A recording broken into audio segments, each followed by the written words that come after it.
ভাই তার বোনকে যাকাত দিতে পারবে কিনা, বোন তার ভাইকে যাকাত দিতে পারবে কিনা, ফুফুকে যাকাত দেওয়া যাবে কিনা, খালাকে যাকাত দেওয়া যাবে কিনা, স্বামীকে যাকাত দেওয়া যাবে কিনা, মামিকে যাকাত দেওয়া যাবে কিনা, মামাকে যাকাত দেওয়া যাবে কিনা। অত্যন্ত গুরুত্বপূর্ণ প্রশ্ন।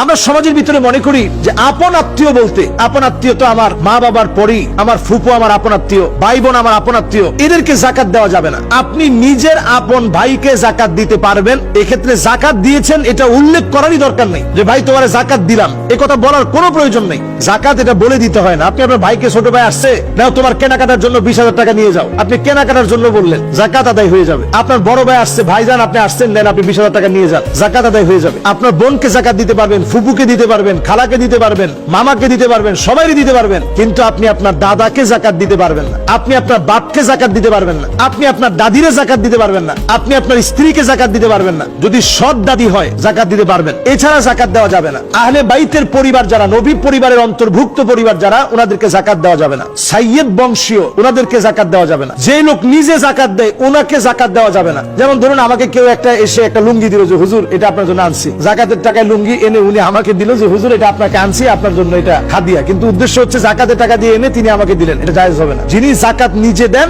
উনি যাকাত খেতে পারবে না। স্বামী তার স্ত্রীকে যাকাত দিতে পারবে না, স্ত্রী তার স্বামীকে যাকাত দিতে পারবে না, সন্তান তার বাপকে যাকাত দিতে পারবে না, বাপ তার সন্তানকে যাকাত দিতে পারবে না, দাদা দাদিকে যাকাত দিতে পারবেন না, এমনকি নানা নানিকে যাকাত দেওয়া যাবে না।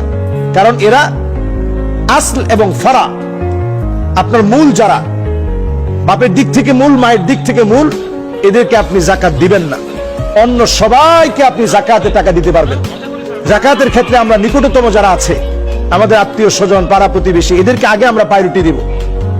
আল আকরাব ফাল আকরাব, নিকটতম আত্মীয় স্বজনদেরকে দেওয়ার পরও আপনার টাকা আছে, তখন আপনি এতিমদেরকে দিবেন, অভাবীদেরকে দিবেন। এক্ষেত্রে আরো একটা বিষয় বলে রাখা দরকার, লা ইয়াসআলুনান নাসা ইলহাফা, যারা মানুষের কাছে হাত পাততে পারে না, অভাবের তাড়নায় কষ্ট করে। আমি এমনও দেখেছি অনেক অভাবী না খেয়ে থাকে, না খেয়ে রোজা রাখে, কারো কাছে চাইতে পারে না। এমন লোকদেরকে আপনি যাকাতের টাকা দিয়ে ইফতারিও কিনে দিতে পারেন, কোনো অসুবিধা নেই। যাকাতের টাকা তাদেরকে আপনি দেন যারা চাইতে পারে না। এমন অনেক আলেম আছে বেতন একেবারেই নিতান্ত কম, চলতে অনেক কষ্ট হয়, ব্যক্তিত্বের কারণে কারো কাছে বলতে পারে না, তাদের হাতে আপনি যাকাতের টাকাটা না বলে হাদিয়া বলে আপনি দেন, যেটা আপনাকে দিলাম। এইভাবে করে সমাজের বঞ্চিত অনেক মানুষ অন্তত যাকাত দিয়ে আপনি তাদের পাশে দাঁড়ান। আল্লাহ তাআলা আমাদেরকে বোঝার তৌফিক দান করুক।